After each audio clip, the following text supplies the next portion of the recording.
खूप एक्साइटमेंट आहे कारण की मी केदार दादाबरोबर काम करते आणि इतक्या छान टीमबरोबर मी काम केलं आहे आणि सगळ्यात महत्त्वाची गोष्ट म्हणजे माझी ही पहिली फिल्म आहे, त्यामुळे त्याचा एक आनंद वेगळा नक्कीच आहे.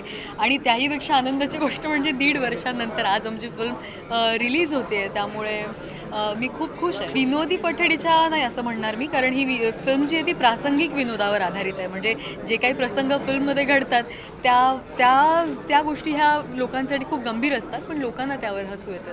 त्यामुळे मी असं वेगळा अंगविक्षेप किंवा असं काही केलं नाही. रादर मी ज्या भूमिका करत आले तशाच पद्धतीचाही हा रोल मला मिळाला आहे. त्यामुळे पण माझं तसं वागण्यामागे वेगळं कारण आहे, कारण की श्रीमंत दामोदर पंत हे जे काही त्यांचं जे एक कुटुंब आहे ते एक असामान्य कुटुंब आहे असं मी म्हणेन. कारण पूर्वज येणं हे नॉर्मल कुटुंबात घडत नाही.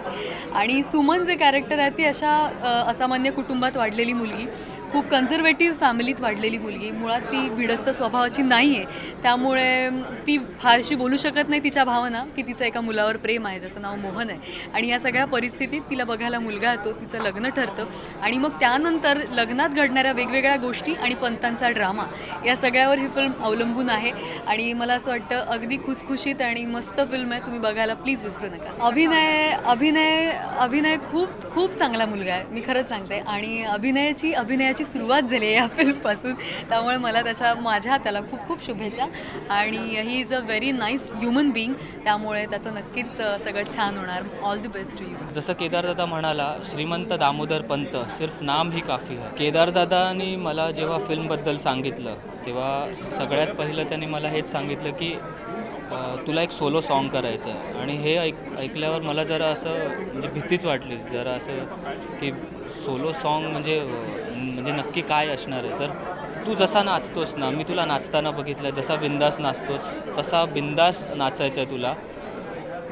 तुझ्यावर कम्प्लिटली तुझ्यावर कोरिओग्राफ होणार आहे गाणं. हे ॲक्च्युली जसं आता मृणालने सांगितलं की सुमनचं लग्न ठरतं आणि ते आता मी सुमनवर प्रेम करत असतो आणि ते मला लग्न व्हायला द्यायचं नसतं, म्हणून ते गाणं आहे. ते लग्न मोडण्यासाठी गाणं आहे आणि त्यात खूप मजा मस्ती आहे. वैशाली सामंत यांनी संगीतबद्ध केलेलं गाणं आहे ते. सोनू निगम यांनी प्लेबॅक दिला आहे त्या गाण्यासाठी. आणि आदिल आणि फरीदा दिदी म्हणजे जे अहमद खानचे असिस्टंट्स आहेत त्यांनी कोरिओग्राफ केलं आहे.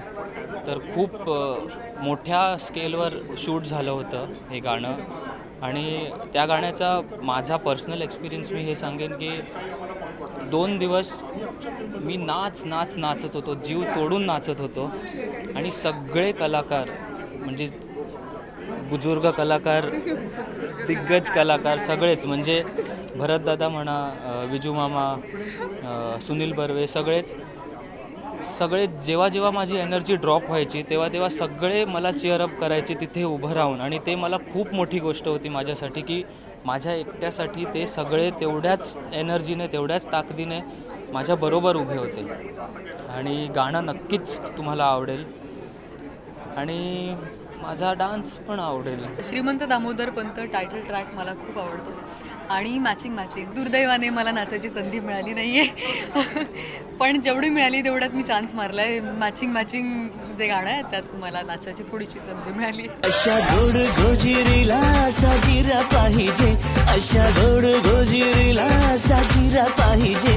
केला मॅचिंग मॅचिंग मॅचिंग मॅचिंग नवरा पाहिजे, केला मॅचिंग मॅचिंग मॅचिंग मॅचिंग नवरा पाहिजे. भरत दादाबरोबर काम करणं कसं आहे की मला पर्सनली असं वाटतं अभिनेता हा हळूहळू इम्प्रूव्ह होत जातो, काय म्हणतो, कामाने, अनुभवाने. पण त्यांच्याबरोबर काम केल्यावर मला हे कळलं की ही माणसं आज या स्टेजला आहे बिकॉज ऑफ त्यांचं बिहेवियर.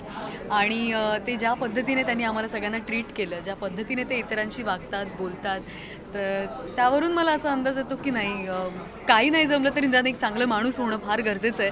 आणि ते तुम्हाला आज कुठे नेऊन पोचवतं हे मी भरतदादा, विजू मामा, अलकाताईंकडे बघून नक्कीच सांगू शकते. नावं ऐकून जरा भीती वाटली होती, पण नावं एकदमच ओळखीची होती.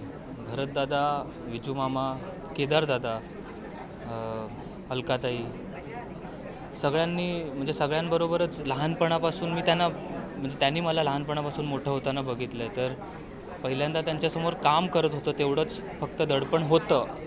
पण ते पहिल्याच म्हणजे भरतदादाचं कसं आहे ना की तो तुम्हाला असं वाटूच देणार नाही की भरत जाधव उभा आहे समोर.